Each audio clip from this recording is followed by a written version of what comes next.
lorsqu'il avait pris le pouvoir le 6 novembre 1982 au Cameroun, suite à la démission surprise de Amadou Ahidjo, tous les Camerounais avaient placé l'espoir en Paul Barthélémy Biya. 39 ans plus tard, la situation est on ne peut plus compliquée. L'énigme Biya, c'est autour de ce sujet que nous allons essayer d'interroger Louis Magloire Kemayo, qui est journaliste et écrivain. Il est surtout camerounais. Louis Magloire Kemayo, bonjour. Bonjour. L'énigme Biya, ça vous dit quoi?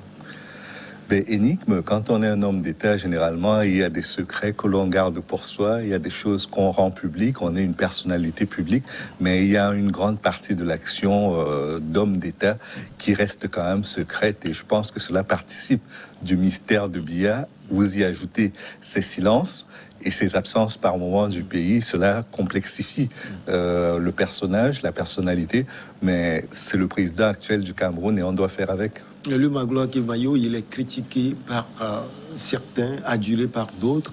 Mais Paul Biya, c'est un érudit en administration. Il a été à maintes reprises directeur de cabinet. Il a été également entre 1975 et 1982 Premier ministre du Cameroun. Ce que l'on oublie souvent, parce que la comptabilité que vous avez faite du nombre d'années qu'il a passé à la tête du pays comme président, elle est tout à fait juste. C'est depuis le 6 novembre 1982 que le président Biya est à la tête du Cameroun à la suite de la démission de son prédécesseur, le président Amadou Ahidjo. Mais la première élection à laquelle il participe est une élection anticipée, c'est celle de 1984, et c'est là il y a eu 7 élections depuis. Donc il a eu le temps de s'installer à la tête du pays, mais sa vie publique en tant qu'autorité administrative au Cameroun commence en 1962.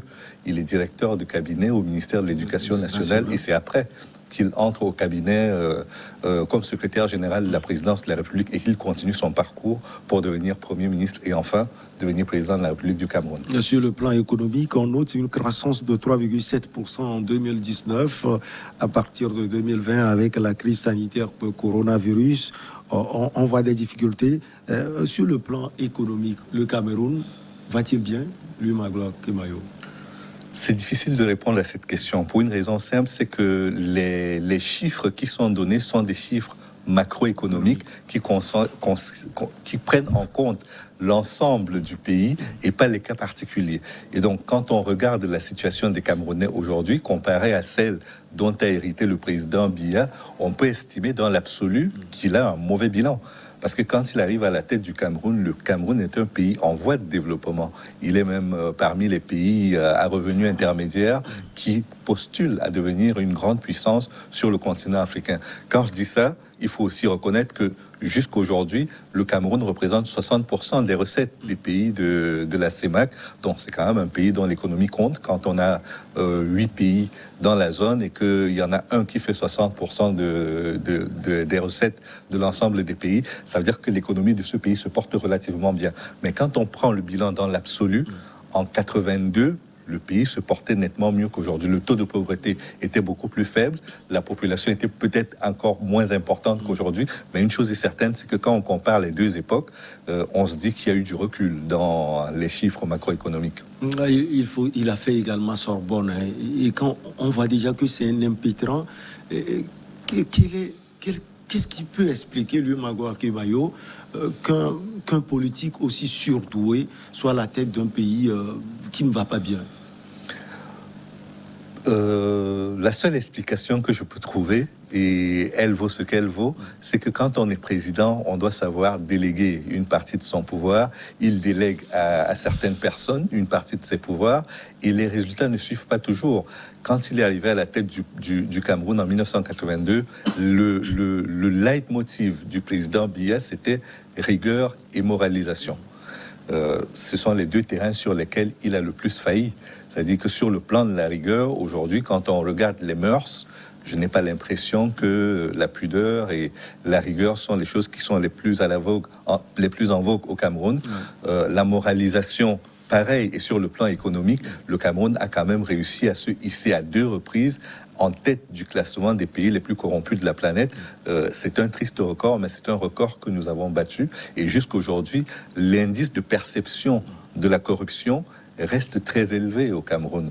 Donc tout cela fait dire que non seulement sur le plan de la rigueur et de la moralisation, ça a échoué, mais sur le plan politique également. Quand vous voyez mais vous me direz que c'est un lieu commun sur le continent africain aujourd'hui et dans l'espace francophone de surcroît. Quand il y a une élection, on est à peu près certain qu'à la proclamation des résultats, il y en a un qui dira qu'il est le président élu, l'autre sera le président investi. Il y aura une crise post-électorale. Mais depuis plusieurs années, aujourd'hui, depuis 1992, quand le Cameroun est passé du régime monoparti au multipartisme, les élections sont très contestées. Celle de 92 avait été très fortement contestée.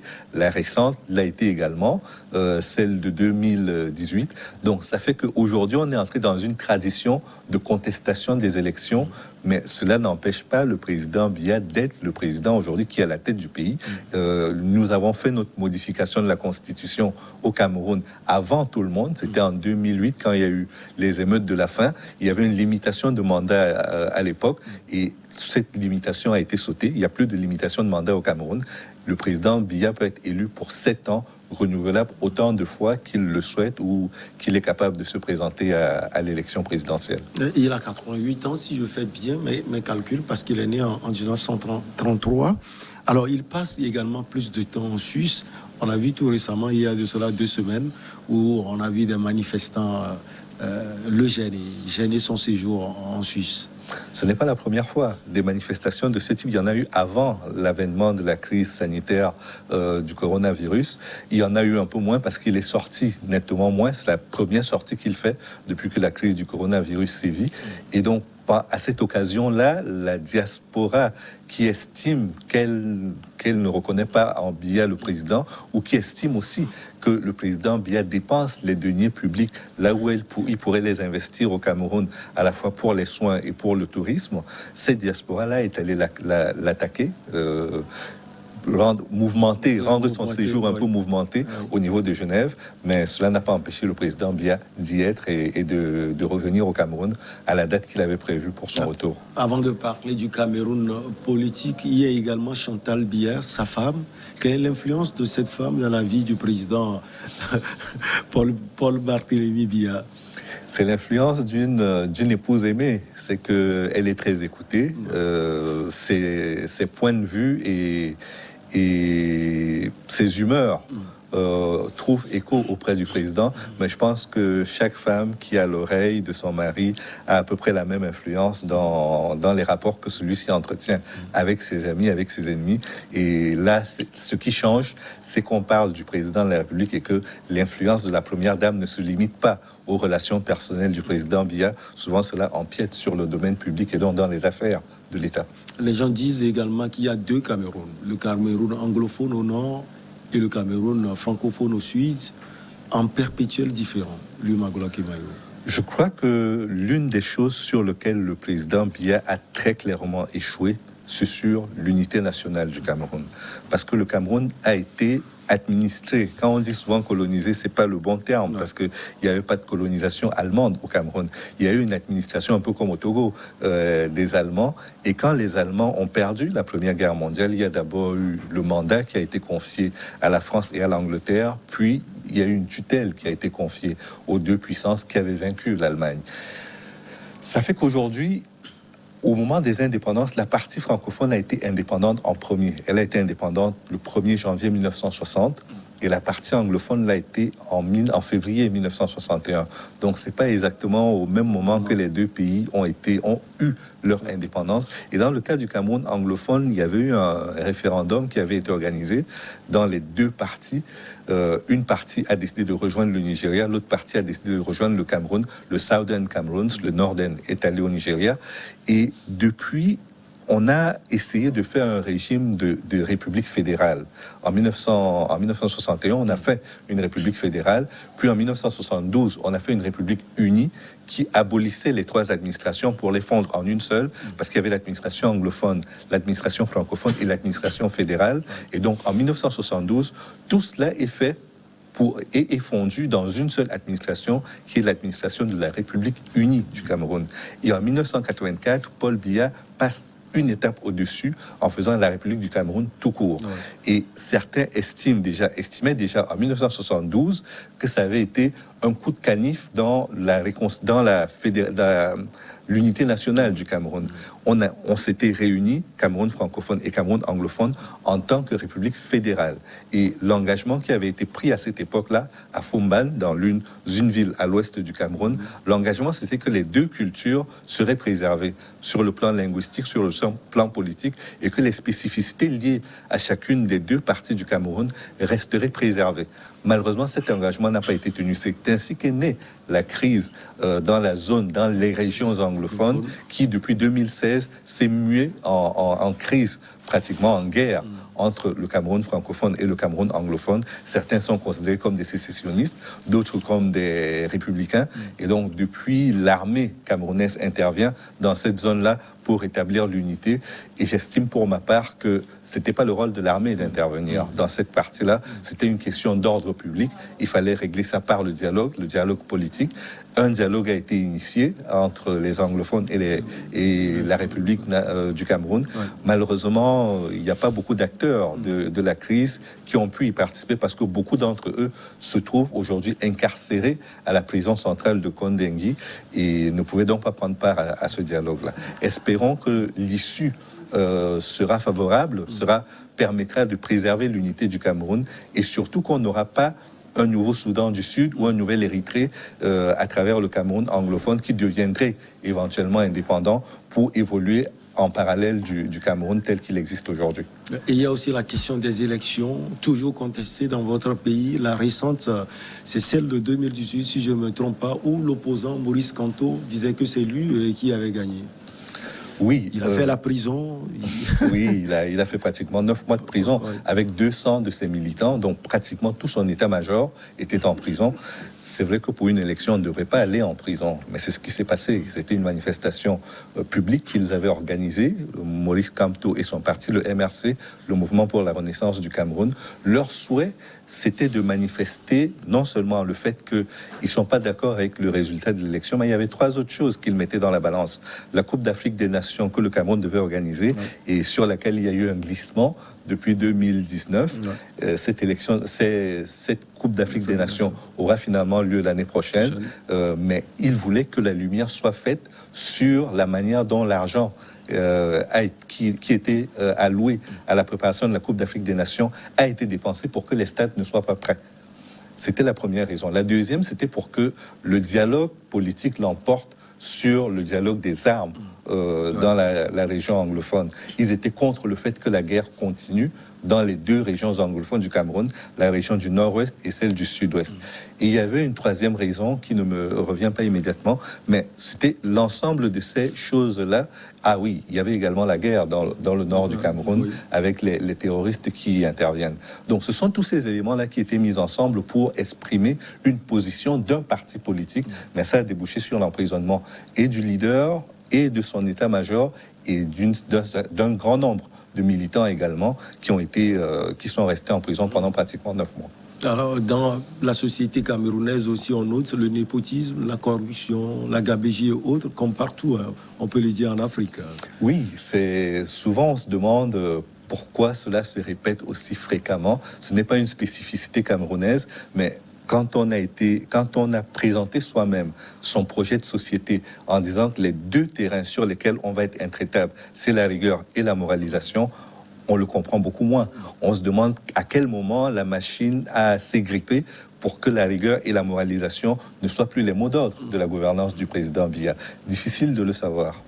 Alors, le Cameroun, c'est également un pays de sport, ou bien un pays qui a eu tellement de talent sur le plan sportif, Roger Milla, Joseph-Antoine Bell et autres, ça c'est le football.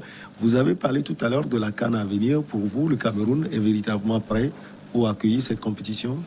Je crois qu'il l'est beaucoup plus qu'il ne l'était en 2019. En 2019, c'était vraiment poussif. Il y avait peu de chances que l'événement se tienne.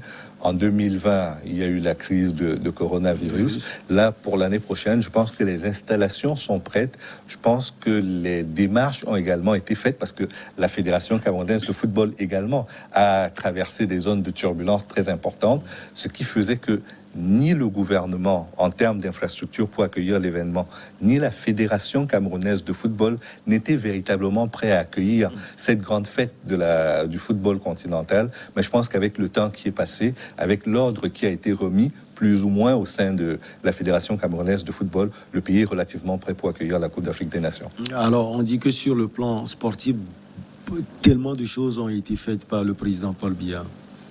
Le président Biya a eu la chance d'être président quand le Cameroun a remporté la première Coupe d'Afrique des Nations en 1984. C'était en Côte d'Ivoire.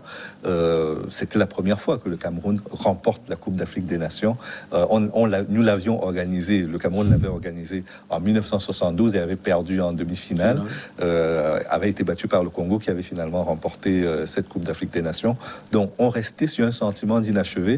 Et avec le président Biya, depuis 1984, donc, le Cameroun a remporté plusieurs Coupes d'Afrique des Nations. Donc, certains estiment que c'est la baraka du président Biya, d'autres pensent que c'est plutôt le football camerounais qui a connu sa période de maturité et que le hasard des choses a voulu que le président Biya soit président à cette époque-là. Chacun en pensera ce qu'il voudra.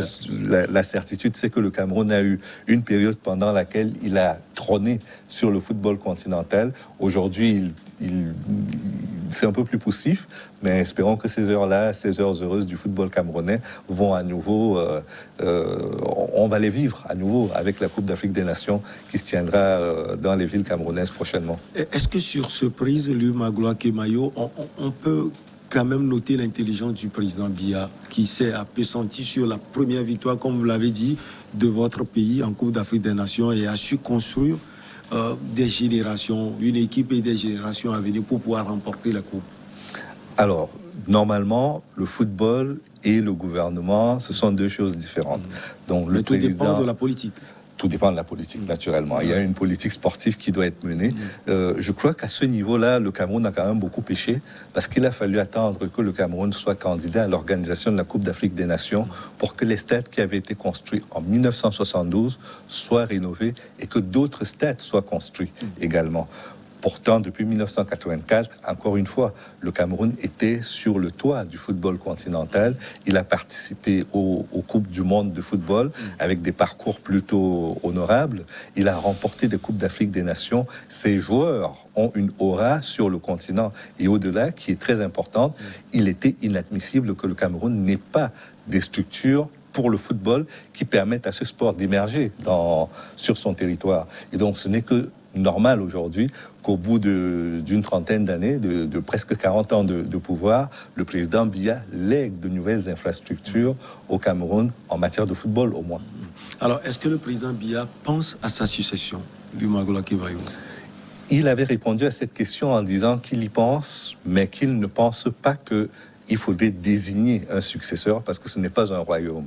Il ne peut pas désigner, il peut créer les conditions pour qu'il n'y ait pas de vide institutionnel, pour qu'il n'y ait pas de vacances de pouvoir quand il ne sera plus là pour une raison ou une autre. Et c'est ce qu'il a fait. C'est qu'aujourd'hui, en cas de décès du président de la République, c'est le président du Sénat qui prend le pouvoir pour organiser des élections au bout d'un temps qui est prescrit par la Constitution. Et donc, il n'y a pas un successeur désigné qui pourrait être son fils ou quelqu'un d'autre. Il n'y a rien de tel. Alors, son fils, vous avez parlé de son fils. Un de ses fils, Junior, on dit qu'il est aussi influent au Cameroun. Je connais pas son influence. Bon, très honnêtement, je vais au Cameroun tous les ans, donc ça me permet de voir un peu une grande partie des gens et de suivre l'évolution également de la vie politique. Mais je n'ai pas eu l'impression que Junior avait une très grande place. Il est entré à l'école d'administration au Cameroun. Pour l'instant, on ne le voit pas beaucoup sur les photos. Quand son père a son anniversaire, on peut l'apercevoir sur la photo de famille, mais il n'a pas un rôle politique de premier plan qui permette d'estimer qu'il sera un candidat à la succession. Il y a Franck Biya également, qui est son premier fils, de son premier mariage.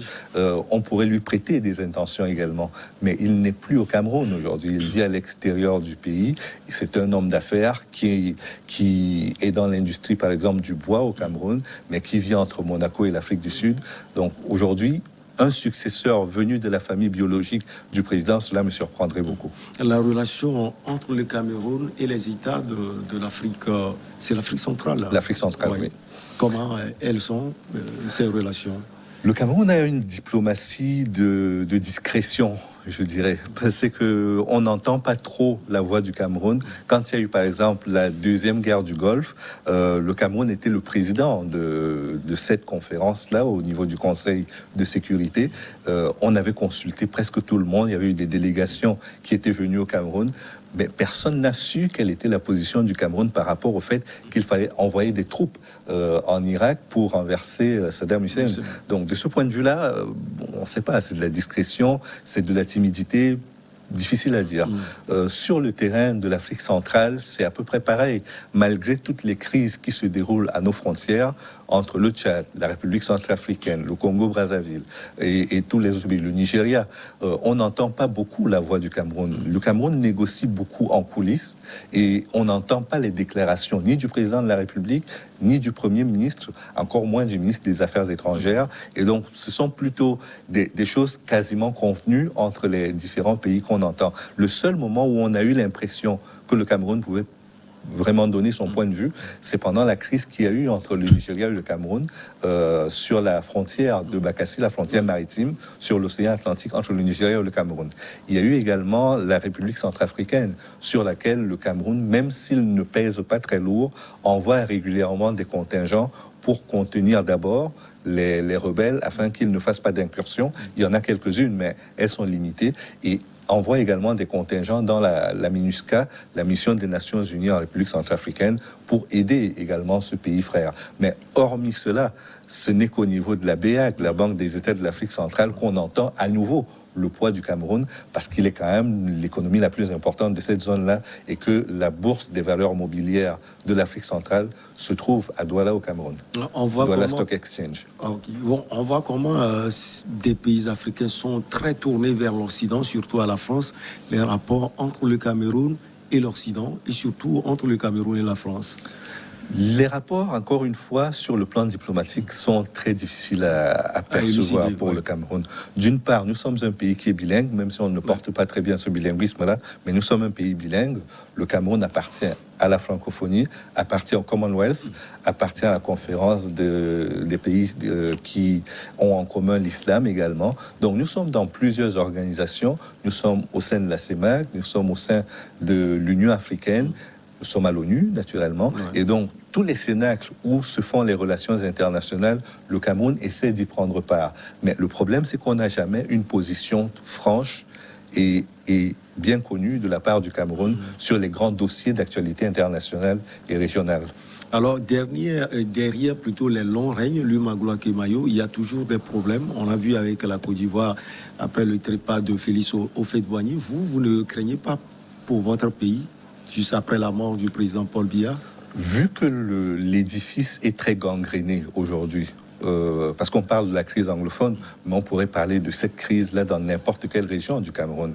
Les problèmes d'infrastructure, les problèmes de développement, d'éducation, de santé, les problèmes de services publics, tout simplement, sont les mêmes à peu près partout. Mais au niveau des deux régions anglophones, cela se fait plus ressentir parce que la forme de l'État a été affectée à cause de cette crise-là. Mais pour tout le reste, on a un vrai tribalisme qui est en train de monter au niveau du Cameroun, où on estime que l'administration publique est tenue par la même ethnie, il y a une politique, par exemple, comment on appelle ça, d'équilibre régional, qui fait que dans les concours, dans les recrutements, on attribue des pourcentages à chacune des tribus, ce qui n'est pas très heureux, surtout quand vous prenez la question de la médecine, par exemple. Si on vous fait devenir médecin, alors que vous avez 2 de moyenne sur 20, alors qu'à côté, il y a un médecin qui avait 14 sur 20, mais que le quota de sa région avait été atteint, je ne pense pas que ce soit un bon signal qui soit donné aux personnes que vous allez soigner, parce que vous êtes un mauvais médecin, mais que vous le deviendrez malgré tout, parce qu'il fallait que votre région ait un médecin. Et donc, quand vous extrapolez cela au niveau de la gestion du pays de façon plus globale, ça pose de vrais problèmes. Il y en a qui estiment qu'ils sont aujourd'hui exclus de la gestion du pays et qu'il faut attendre son tour. Et si ce tour-là devait déboucher sur la guerre, comme on la voit souvent dans cette région anglophone et par moments aussi entre certaines tribus, où on parle de la brigade anti-Sardina pour certains et des Kosovars pour d'autres. Bref, il y a des termes qui sont donnés pour stigmatiser certaines ethnies et malheureusement, la puissance publique ne vient pas remettre l'église au milieu du village pour que chacun comprenne que quand on est au Cameroun et qu'on est Camerounais, on a le droit d'être partout dans l'administration, dans les villes et les villages, sans que cela pose de problèmes. Les problèmes de terre, par exemple. Certains ressortissants de certaines régions du Cameroun sont aujourd'hui considérés comme des envahisseurs dans certaines parties du Cameroun. Ce n'est pas normal. Ils sont au Cameroun, ils pourraient vivre au nord, ils pourraient vivre au sud, ils pourraient vivre n'importe où ailleurs. Ils sont dans leur pays. Ils viennent pas de l'extérieur. Donc, il y a tous ces problèmes-là qui font qu'aujourd'hui, il y a des raisons de s'inquiéter. Mais ce n'est pas propre au Cameroun, encore une fois. Il y a eu le génocide au Rwanda, le génocide des Tutsis. Il y a eu la crise de l'ivoirité en Côte d'Ivoire. Aujourd'hui, la République démocratique du Congo est en train d'instaurer une espèce de congolité également dans sa constitution. Donc c'est une gangrène aujourd'hui qui est en train de prendre dans la plupart des pays et malheureusement c'est à l'échelle du Cameroun que nous parlons et je dis qu'à l'échelle du Cameroun il faudrait que l'on évite cela parce que si à la mort du président Biya cette question-là n'est pas réglée, on pourrait malheureusement déboucher sur une guerre entre les nombreuses tribus du Cameroun. La chance que nous avons, c'est que nous avons plusieurs groupes ethniques. Nous en avons plus de 300. Donc, ça fait qu'on ne peut pas avoir un groupe majoritaire par rapport à un groupe minoritaire. Mais le risque est là quand même qu'il y ait un embrasement sur le plan identitaire. John Frondi, il est devenu quoi? L'opposant historique à Paul Biya. John Frondi a pris sa retraite politique. Il continue de militer dans le parti qu'il a créé, le Social Democratic Front, le SDF, mais il ne s'est pas présenté à la dernière élection. Il ne se présentera pas aux prochaines.